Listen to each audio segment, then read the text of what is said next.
friends, and welcome back to my channel, and happy Pride and Prejudice Day. Pride and Prejudice was published on this date, the 28th of January back in 1813.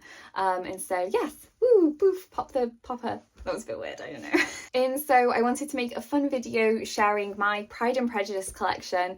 I know this was actually requested in one of my other videos, so I'm excited to get around to it. And I thought, what better time than January 2025, which is the 250th anniversary of Jane Austen's birth, not by month, but year. And also with it being Pride and Prejudice Day, I thought, yeah, let's do it today. So that's where we're at. As always, please do like and subscribe. It really helps me to grow the channel. I know my uploads are a bit sporadic. I kind of create when it just feels right. I know that doesn't work for everyone, but it's working for me at the moment. So yes, a lot of the stuff is Jane Austen related. A lot of the stuff is just book related, concept related. Essentially just anything that I fancy talking about. I have the Her Stories Our Story series, which I am adding to occasionally, you know, as topics come up, as concepts come up that I really want to chat about, or as I read different books, which I think will add to that series really nicely. I tend to use, you know, mythology and things to talk about things that still affect women today. And also I talk about Jane Austen a lot because I'm a big Janeite. And if you are a big Jane Austen fan as well, and this video just is not enough, I have a lot of other videos on this channel, but also I have a podcast called What the Austen, which you are welcome to go and look at as well. It's on YouTube and all podcasting platforms. So over there I speak to guests, a lot of booktubers, bookstagrammers, authors. Caroline Jane Knight, who's Jane Austen's great niece, has also been on the podcast in the past. And so, yeah, there's a lot of really incredible insights. So many experts on different areas in relation to Jane Austen. So yeah, definitely check that out as well. Okay, friends, let's kick things off. So the first one that I want to share is actually a new one. I got this one for Christmas from my parents. It's been on my wish list for a long time, but I didn't want to start any new sets because I had a few that I needed to complete still. So I was reluctant to buy it for myself. So I'm really excited that now I've got one to start this new set, and that is one of the Chiltern editions. So this collection is so beautiful, and I've seen it in a few different places, but often you find it in like garden centres in the UK. They are really heavy, but they are beautiful. They are embossed. They all have these flowery patterns on them with like a black backdrop, and I just think it's so effective, and they look so different to a lot of the other ones that I have. And they have this really beautiful four edge painting that's like silver. It kind of looks metallic. I think it's picking up on the camera. I think the thing with people designing copies of Pride and Prejudice now is you're up against so many other editions. There's just so many out there, so many stunning editions, so many different editions, that I feel like when you make one, you kind of have to do something that is a bit different, that's gonna, you know, that people are actually gonna want to buy. And I think they did a really good job with these Chiltern ones.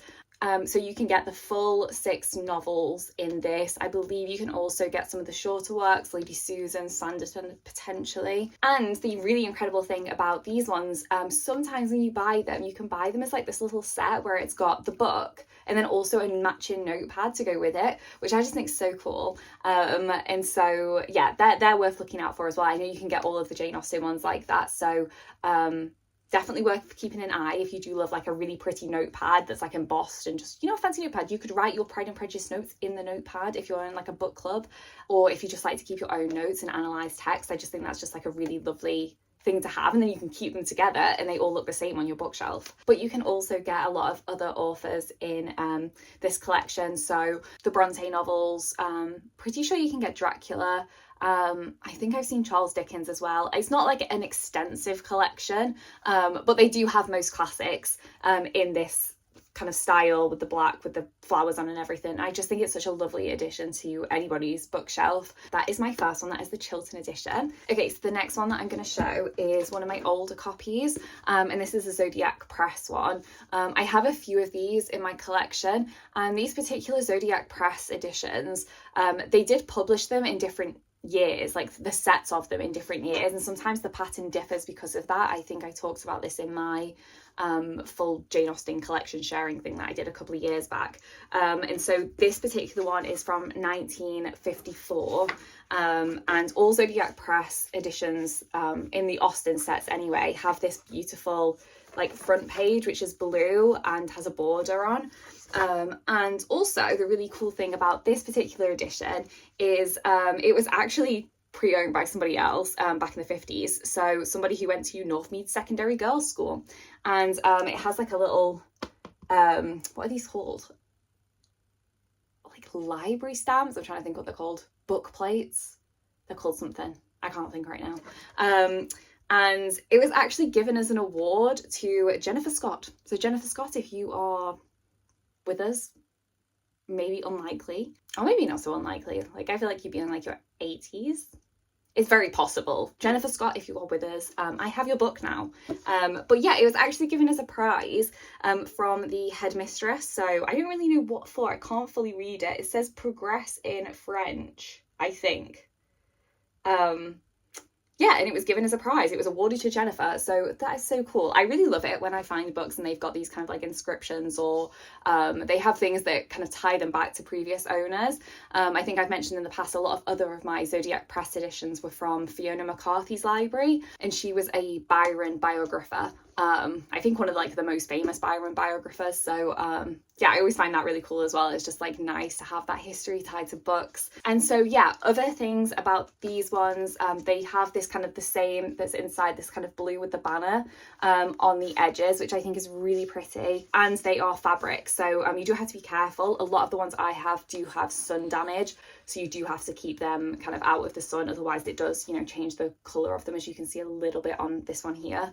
But yeah, really lovely editions. And if you do like collecting older copies, these ones aren't as expensive as some of this that you can get. You know, these are like from the 1950s. You do have to check because, like I said, Zodiac Press, they did release quite a few of them. So there's some that are like from the 60s. So if you are after a complete set of the same kind of like, I think it was in like 3 or 4 years where it was like all the same set, you do kind of have to look a bit. I'm still not 100% sure about how I'm going to fully collect this whole set because I've been buying them like separately as I found them. But yeah, that's the Zodiac Press ones for you. So a few facts about Pride and Prejudice before we move on to the other sets. So Jane Austen actually first drafted Pride and Prejudice back in 1796. This is when she was still at Steventon Rectory. She started it there, but obviously did not complete it. It did not get published till later. And at this time, Pride and Prejudice was actually called First Impressions. It wasn't until quite a few years later when the family moved to Chawton, so Jane Austen, her mum and her sister, after the death of her father in Bath. This is when she, you know, picked up the pen on Pride and Prejudice again. So if you've seen Jane Austen's writing table at Jane Austen's house, I guess it's become so famous because this is where she completed some of her more famous works like Pride and Prejudice, Sense and Sensibility, for instance. And so as she began writing again, the name did change to Pride and Prejudice, and in 1813 this book was actually published. It was her second published work. So the first published works was Sense and Sensibility, and so Pride and Prejudice was actually, it didn't say, you know, by Jane Austen, it said by the author of Sense and Sensibility, and she was paid £110 for the copyright of Pride and Prejudice. I think she tried to negotiate higher, like 150, and they were like, no, they like haggled her down to like 110, and she was like, okay, that's fine. So yeah, her publisher bought the copyright, and they kind of just took a gamble because of how well Sense and Sensibility did. They were just like, yeah, let's run with another one. And Pride and Prejudice did so well, it sold out so quickly in the first edition that they quickly did a second edition of this. Unfortunately, because Jane Austen sold the copyright for the book, she didn't benefit at all financially going forward from this. So any other subsequent edition of the book, she didn't actually benefit from. She just had that £110 and that was it, which I suppose is totally wild. I can understand why she would do it because, you know, she wouldn't have been able to get another job. £110 back then would have probably been, you know, quite nice bit of money to have. It's not a lot at all. Like, relative, it's like pennies. Like, it's not a lot of money in the grand scheme of things. If we think about, you know, everyone was impressed with Mr. Darcy for £10,000 a year. That's the interest he earned on the money in his bank each year. So you can imagine £110 for what has become one of the most beloved novels across the world. It's quite crazy to think about. It was probably like the equivalent of like, I don't know, like 20 quid or something. Yeah, so that is how Pride and Prejudice was published. And like many of her other works, it was published in 3 volumes. I did an episode with Tom Ayling on the podcast where we discussed why this was, and it's actually because of the popularity of circulating libraries. So it meant that you could have a novel split into 3 volumes, So these were separate books, and it meant that someone could have, say, volume 1 out and someone else could have volume 2 out. And it just kind of meant that more people could kind of be utilising the library and taking books out without somebody just taking, say, one copy of Pride and Prejudice that the library has and everyone else having to wait forever. You could kind of read in this kind of like train where you were both like passing back which volume you were on. And yeah, so let's carry on with the books that I have. Let's carry on with the editions that I have. Okay, so the next one I want to chat about is this one, which is one of the Penguin Clothbound editions. This is such a popular set. I see so many people with these copies. They're really accessible. You know, you can get these in Waterstones in the UK, and a lot of other bookshops, independent bookshops, often stock these as well. So they're quite easy to get hold of. And this particular edition kind of has an homage to the oh my god, it's totally slipped my mind. What is the Hugh Thompson peacock edition, which was super famous. So yeah, this one has like little peacocks on, and the colour of this is so weird. I think I said this in my like full collection video. It's a bit icky. It's not for me, this like colour combo. But I think all together they look really nice. Like I think if I just had this one on its own, I'd be like, it's a bit icky. But with the other ones and all the colours like combined, it looks really pretty. So this one I clearly don't like read all. Oh my gosh, look at this, what's inside. I rarely open these ones. I don't actually touch them much because the prints, because it's fabric on here, they often rub off quite easily if you like handle them too much. So I never read these, and I don't tend to like, you know, pick them up on a regular basis just because they just damage really easily. One of my other ones, my Persuasion, which is the first one I ever got, the title on the edge is actually starting to come off. So that's just something to bear in mind with this particular set. But inside here, it has this little leaflet, which is cool. And it shows all the other ones you can get, which is really nice. And like the Chiltern edition, you can get so many other authors in this collection as well. So looking here, we have George Eliot, we have the Brontes, we have, who else do we have here? William Blake, we have Shakespeare, we have Gaskell, we have some of these people I have no idea. Oh, we have Homer and the Odyssey.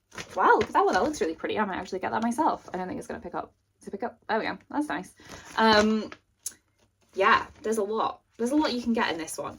And so it's quite a good collection. If you like classics in general, you can definitely get more classics in this set than you can the Chiltern one, I believe. So if you want a matching bookshelf and you want to have loads, there's definitely someone on Instagram who I follow who has like their whole feed is about how many of these like Penguin Clothbound editions they have, and they have like a full bookshelf of them, and it's really pretty. I'll tag them if I can remember their handle. But yeah, so that is the Penguin Clothbound editions. So the next one that I have was such a firm favourite in my other video that I did. I was sharing all of them, and that is the Cranford collection.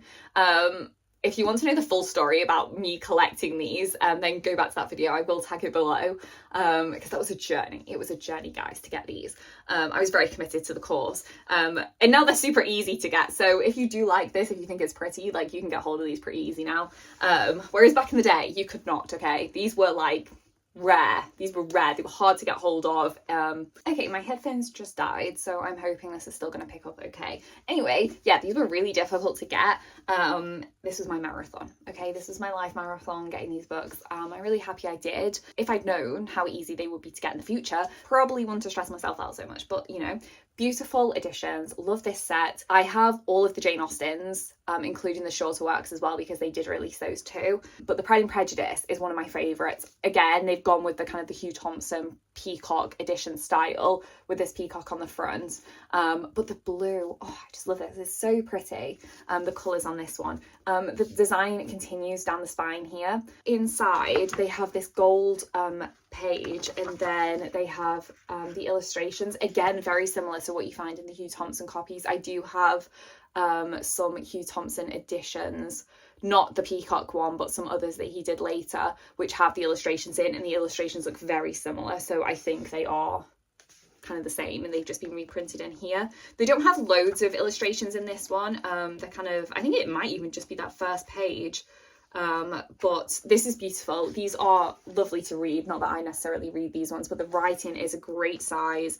Sometimes the writing can be like really small in classics. I don't know if anyone's noticed that in some editions, but these are beautiful. The spine bends, so it's just amazing. Honestly, as someone who collects a lot of Jane Austen, I just collect a lot of books in general, this is one of the nicest sets I think that's come out recently, or even ever. Like, I just think this is one of the nicest collections that you can have. I was just so impressed with the whole experience, and originally it was a subscription.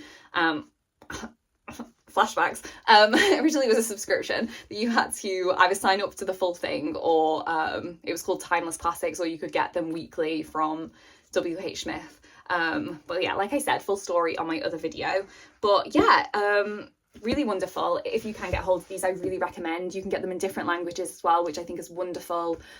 So yeah, there's something really special about this set. And again, you can get a lot of other authors as well. So if you're not just an Austen fan, but you like Bronte, Charles Dickens, I think they did so many. There was hundreds of these. So yeah, a beautiful set to collect, and I really recommend it. Okay, next one. Let's move on. This might be my favourite copy of Pride and Prejudice that I own.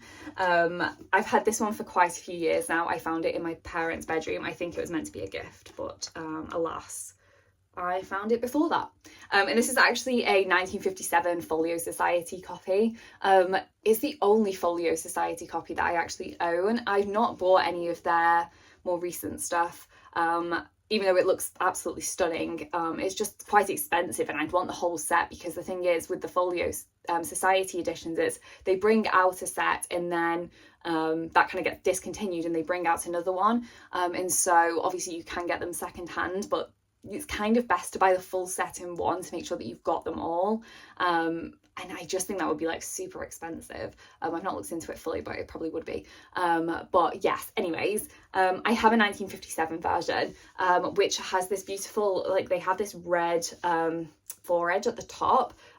This side's wide and this side's wide, so I don't know, it's a bit unique that it's just at the top there, but I think it's really pretty. Anyways, so inside they have Chawton Cottage, a little picture of Chawton Cottage there, which is so cute, and also Jane Austen herself, which is lovely. And then they have these kind of like bordered, this must have been like so popular in the 50s because the Zodiac press one's the same, but this kind of like border here, it's giving, I don't know if anyone like back in the day when you used Word and like you were in primary school and you thought you were really cool because you like put a border around your Word documents, it's kind of giving that a little bit, but really pretty. They have this lovely illustration on the front as well. Again, this one is great because of how flexible it is, but with this being an older copy, I wouldn't personally spend a lot of time, you know, reading through this one, because I like to kind of look after them, try and protect them when they're older. And they have these lovely little like chapter breaks too, and I believe this one is actually yeah, it is, it's split into volumes, which I actually really appreciate, because sometimes when I'm looking for like particular things, like I know which volume it's in, and so it's easy to just go to the volumes and then to the chapter, whereas when they have copies which aren't split into the volumes and they're just chapters all the way through, it's really hard for me to, in my head, kind of like work out whereabouts that would be, like for particular scenes and things. Anyway, so I love it when they keep to the original style of having the volumes, and that's how it was written as well in the first place. So I think there is something about keeping to that. Okay, and they also have a few illustrations in here as well. These are beautiful. You know, if I can get the full set of these, I'm definitely going to try. I don't think they're going to be too difficult to get. Again, it's more about the age. It's getting the correct set, because as I said, Folio Society, they do release a lot of these, and I've seen a lot of them from different years, you know, earlier in the 50s, later in the 60s, this same pattern, maybe in different colours, or looks very similar but isn't the right age. So yeah, it's going to be a bit of a trial to try and get the other ones, but I'm hopeful. And also, as you can see, because it's a bit older, the spine is starting to wear a little bit as well. So these are definitely ones that you do need to look after, because they're, you know, wear and tear does show on them. But yes, hopefully I'll get the full set and I'll be able to tell you guys in the future that, you know, I've got all of them now. So yeah, that is one of my absolute favourites. I actually have a friend, Lynette, from the Story Hooked podcast. She was on my podcast as a guest. I'm pretty sure she has like over 100 copies of Pride and Prejudice, like an insane amount of copies. So this is a relatively small collection in comparison. But yes, let's move on to the next one. So the next one that I have is part of the Wordsworth collector's editions. These ones are super pretty, and something that I love about this set is they're really affordable. I think they range between like £5 and £8 each for a book, or at least that's been my experience buying them anyway. So they're really affordable. They're so pretty. They have this lovely like gold writing on the front, which I think is so nice. And also, again, they have the peacock. The peacock's so popular. Like Hugh Thompson, he left his mark, okay? And then also they have the same on the spine. Then on the back, they always have like a quote and an illustration, which are usually quite cutesy. Although I do think on one of them, it's actually not a book quote. It's a quote from one of the adaptations. And I'm like, yeah, but you know, it's okay, we roll. And so yeah, these ones are so lovely. And also out of all of my sets, I'd say if you are wanting to buy for someone younger, who say is kind of grown out of the children editions of Pride and Prejudice, because I know there's been some adapted for so that they're suitable for children. If someone's like getting a bit older and they're kind of getting to the age, you know, early teen years where they'll, you know, they could actually pick up an actual copy of Pride and Prejudice, I think this is such a nice first set, just because it does look like still a little bit cutesy. The books are actually quite small. They're not like some of my other ones, which, you know, could be actual weapons because of the, you know, sheer weight and size of them, like the Chiltern one. That's like pretty heavy. And you can also get a lot of other books like Black Beauty, Alice in Wonderland in this set as well. So I do think it kind of lends itself more to a younger audience. But, you know, I also love these ones. I think they're so cutesy, so pretty. I'll probably collect more authors in this set once I have more space, because yeah, I just think they're lovely. They're really affordable and they just look really nice together. And so yeah, that is these ones. I don't think there's illustrations inside these ones, and they're not as flexible as the others, but I still think they'd be like suitable to read, and the writing size is pretty decent as well. And so yeah, that is these ones. These ones are actually, they are a lot more simplistic. They're just kind of like a hardback version of the usual like Wordsworth collectors ones that you can get, which I usually annotate, you know, like the black ones. I think I might even have one of those. I know I have a penguin one. But yeah, lovely set. I think these are the most suitable for kind of a younger audience, if you want to buy them for a gift for somebody potentially, or if you're watching and you're like, this is my first time buying a Jane Austen book, like what should I go for? I'd say this one is really nice if you're looking for a collector's edition. So yes, next one. Oh, okay. This is another new one that I have. I was so excited about this. So I think it was last year this set came out. It's called the Puffin in Bloom collection. And they released 3 Jane Austen books. So Pride and Prejudice, Emma, and Sense and Sensibility was released. And as soon as I saw these, I was like, oh, so pretty. Again, they are hardback. And I actually got this set from my boss for Christmas, so I got all 3, but yeah, I'm just showing the Pride and Prejudice today. So that is this one, which I love. Something that I love about this, even though they've still gone with the peacock design, is they also put like Pemberley on there and a few other bits as well. I feel like this one is so cottagecore. It's just really, really lovely. There's these flowers and there's like other little birds around. Is that a chicken? That's so funny. I don't know if it is a chicken. It kind of looks a bit like a chicken. It makes me think, I don't know if anyone else watched the Christmas Wallace and Gromit, but honestly, a scene that cracked me up was when Wallace was like, a chicken behind all this. That was just so funny. Anyway, on a tangent, but they also put quotes on the back, which I think is such a lovely ad. You know what this also reminds me of? I don't know if anyone's seen the Jane Austen embroidery you can get, but I think this looks so similar. But yeah, so beautiful. This one says, "You must allow me to tell you how ardently I admire and love you," which is obviously a Mr. Darcy quote. Love that for them. And yeah, here we go, 2024, 2024. And it falls into the Penguin Teen sets as well. So as I was saying about the other one, like that's really good for like a younger audience. I feel like this one is similar in that sense. It just depends how much you want to spend. Again, though, I think these are really reasonably priced. And I suppose if you want to buy somebody, you know, 3 editions, you want the Emma, the Sense Sensibility and this one, then this is quite a nice one to go for as well. Look at inside. Now, I would have this as wallpaper. I just think that's so pretty. I mean, that just looks so good, wouldn't it? That would look so good on the wall. And also inside, they also have kind of the printed version of like what it looks like on the front, which I think is a nice add. The writing is much bigger in this one as well, so I think that again lends itself to kind of maybe a younger audience, because I think Jane Austen, compared to some of the classics, I feel like she's really accessible. But again, you know, when you are just coming to classics for the first time, it takes some time to get used to the writing style. And so I don't know about anyone else, but for me personally, I feel like the bigger text sometimes helped with that back in the day, because even now, to be fair, like sometimes if the writing's like super small, I'm like, friends, why? On my Kindle, I'll be like, let's just make it bigger, because like, why am I straining my eyeballs to read this? Like, I don't need to.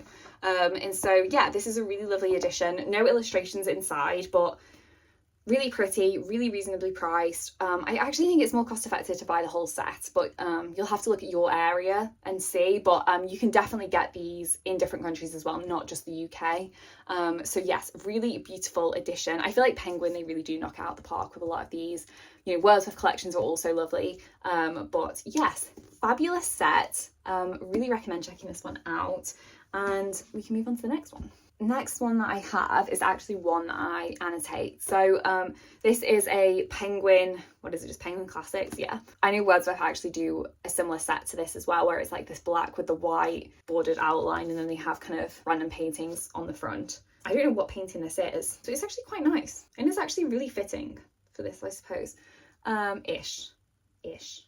Anyways, so this is the one that I actually, you know, annotate and highlight and things. I know that's not everybody's cup of tea, but I've always been a book annotator, so I do it directly in the book, like I don't mind. And this one has had some serious wear or tear. As you can probably tell, like the spine is broken. We have all sorts going on in here, but it's very loved. And so every time I'm like running through something, this is the copy that I use, and I'll just make, oh, that's cute though, like, oh, little hearts and by the quotes. Anyways, yeah, there's no illustrations in this one. These do split out into the volumes, which again I love. These are great for annotating if you are studying, if you're at uni or anything like that, high school, and you're studying this book. Really recommend these Penguin ones or the Wordsworth ones, just because, you know, you can really just go to town on these, and it doesn't matter so much because they're not that expensive. They're easy to read, they're paperback. They're easy to carry about if you just want to keep a copy of Pride and Prejudice in your bag, because why the hell not? And yeah, recommend these ones for annotating. But in terms of aesthetic, I think if you have a lot of them, they do look quite nice. But if you absolutely go to town on them like I do, where they look battered and bruised, then it doesn't matter. There's no saving them. Like they look rough regardless of where you put them, so they tend to go on my book trolley. Okay, fab, we can move on to the next one. Oh, one more thing about those ones as well is you can get basically all classics in this edition as well, so I also think that's quite good, especially if you are studying, because I just think it's nice sometimes to have the same ones to annotate all of them. Like, I don't know, something about that for me, it works. Like, I hate it when I've got like annotated versions but they're all different. Like, I just like it when it's like a nice full set, and that's your annotating ones. They're the ones that get messy, but the other ones look nice. So yeah, just another thought there is you can get multiple different ones. Most things that you'll probably study, unless it's, you know, more modern text or postmodern text, like, you probably won't get those, but classics you will. Next one. Okay, so the next one I have actually already shown on my wrapping up the festival sharing tips and tricks video, because it's actually something I purchased at the Jane Austen Festival last year, and that is this copy, which is amazing. Was on my radar for a really long time, and that's the edition that actually has the letters inside, and you can actually take the letters out. It's like a really fun interactive edition of the book. Such an amazing idea from Barbara Heller here. Like, she's done this one, she's done Persuasion, she may do the others, I suppose, I'm not 100% sure, but I know those two are already out, and they're just lovely. Like, I just think this one's such a really amazing set to have. My only concern is I'm really scared for any of the letters to fall out, and I'm just gonna like, oh, where does this one go back in, kind of situation. But other than that, I think they're absolutely lovely. The actual pages are very, very thin. So even though it is like an interactive copy, I don't think I'd want to be too heavy-handed with this one, because I'd be too scared that the pages would rip. I get why, because it's already really thick because of the letters being inside, so I understand why they had to make the pages so thin, but it does make me a little bit cautious. It's a bit like, you know, some sort of like old manuscript, and I'm like a little bit like, ooh, don't want to rip anything. But yeah, all of the letters sit into little wallets like this. But yeah, really lovely edition. I think it's such a magical one to have on your bookshelf. I personally couldn't for the life of me read the letter versions, I don't think. Oh crumbs, I've literally just done what I was fearful of like losing the spot for the letter. That's so funny. It's okay. But yeah, it literally says like this one's like to Miss Bennet, and then you open them up, and it's literally like having a little letter. Like, it's so cool.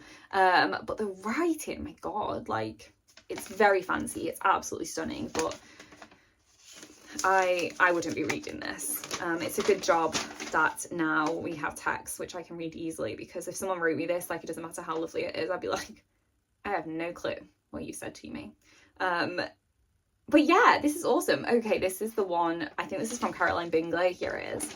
And it's the one from Neverfield Park, but yeah, I can't read these, but I just like having it. I think it's a really nice edition.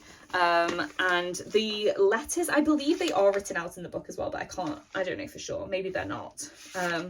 But that's okay. You know, it's a really, really cool edition to have if you're somebody who's like particularly interested in the letter side of things. I actually did a episode with Caily a while ago now. It was called like, I can't remember what it was called. It was something about the importance of letters in the text, and I'm pretty sure we focused heavily on Pride and Prejudice. So if you're interested in that, do check that episode out. It was really interesting to do. We did a lot of research in relation to it. So yeah, I really recommend having a look at that, because letters do play such a significant role in Pride and Prejudice and in a lot of her books as well. So I do think there is something really special about this copy, because I think it really does show an understanding of the text. Like, Barbara Hill is obviously a massive Jane Austen fan, that she's been able to create this. So I think there's something as well about supporting people who are already in the community and have such a love of Austen, and it shows in the work that they create in relation to that. So yeah, that's this one, and I got this from the Jane Austen Centre, but you can get it pretty much in most places, I think. You can definitely buy it online, as well as the Persuasion version as well. So yeah, maybe I'll buy the Persuasion version at the festival this year. Who knows? Like, that would be cool, and then I'd have both. But yeah, we'll move on to the next one. I should probably drink my hot chocolate as well, because it's gonna go cold. I've seen so many like false reports about new adaptations coming out. I don't know what to believe anymore, or what's false, what's been like generated by AI. I honestly have no idea at this point. I wouldn't be surprised if more adaptations come out, especially like this year or next year. With this year being such a big year, I feel like it's highly probable that we're going to see a new adaptation, and part of me's like, I don't know if we need it. The 1995 one is gold dust, and the 2005 one I think is so accessible to people, and it's brought so many people into the world of Jane Austen. I'm like, I don't know what another one's going to add. I just don't know if we need it. They're both really good adaptations of the book, even like with the changes that they make. And I just think, I mean, I guess we saw with the Persuasion, like the Netflix Persuasion, like it's not, I'd say Pride and Prejudice is one of the easier ones to adapt, but it's still such a risky game. Like, Persuasion is tricky. Like, I can't imagine that being an easy one to adapt at all, because it's so much of that novel is about what's going on in Anne's head. It's all about feelings. It's almost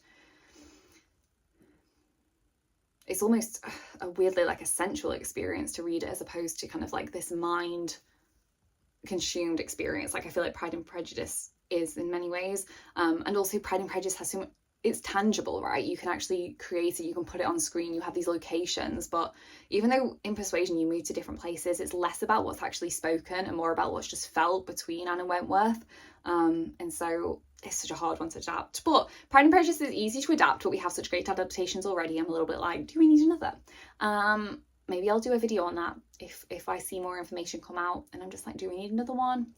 Let's think about it. Let's see what was good about the other ones. What did they miss? What could we add? What could we see from a new adaptation that would be worthwhile? If you'd like me to make that, then let me know. Next one. Okay, the next one I have is part of the Vintage Classics collection. I've always loved this set. I have the full set of these, well, all 6 novels in this set. I've always loved this one because they didn't go for like flowers or peacocks. It's really different. Like, it's just like this really like abstracty, arty look. And then they also have like more of like a typewriter writing of the font on the front. What I've always loved about this one is it just looks really different, and I love that it's like squared off. Like some of the other ones are as well, but this is the only paperback that I have that's kind of squared off, and I think it looks really cool on the bookshelf. It just breaks things up a little bit, and the fact that it has kind of like this wallpaper style as well, it just kind of looks really different. So I do think this is a lovely set to have, just because it kind of stands out in comparison to a lot of the others, and like a lot of them, it does have a quote on the back as well. The same quote, you must allow me to tell you how ardently I admire and love you. That's clearly a firm favourite with people, and so they also have this beautiful like border around here as well, and then inside they also have a different pattern to the front, but this pattern inside actually mirrors one of the other books. I think it might be Sense Sensibility, and so all of them do that. So even though they have like their own unique one on the front, inside kind of matches up with something else in the set. So I do think that's a really nice touch as well. And again, the writing's really big in these ones, so they are readable. I wouldn't read them just because I'm a spine breaker, and I would damage it. So I don't read these ones, but I do think they're really lovely. The only thing that bothers me about, the only thing that bothers me about these ones is it's not broken up into volumes, which is kind of a pet peeve of mine, but that's very personal, I think. But other than that, really nice set. I have the full set. My brother's brought it for me like in one go, so this is like one of the few ones that I actually just bought. Well, I didn't buy, it was gifted to me. It's a full set, so I wasn't like buying it one at a time, which I usually do. So yeah, and obviously as it was a gift, it's also a really nice set to have that I really appreciate. Gosh, my god, I'm like exhausted. But we are on to the last one now. Pretty sure this is my full collection. Like, I can't think any are coming to mind that I'm like, you've missed that one. It's definitely possible. I'm looking at my books right now. I'm not like it's definitely possible, but I'm hoping this is like my full set. But anyway, the last copy that I actually have, I haven't had out in many a year, because it's super fragile. Not because it's that old, because this is actually my first ever edition of Pride and Prejudice. So this is the Bloomsbury Classics ones, and it has a foreword by Meg Cabot, who wrote The Princess Diaries, which was, you know, super popular back when I was younger. Those films are so good still. I never actually read the series, to be honest with you. When I was younger, when I was reading this anyway, I'm trying to think like what I was like reading I was really interested in. I think it was like the series of unfortunate events. Like I clearly had this mixture of like, you know, a little bit of Austen, but equally like want a bit of like gothic-y doom and gloom for teens. I think that's what I was reading like a lot of back then. But yeah, anyway, so this one's like really special to me, and as you can see, like it is quite damaged.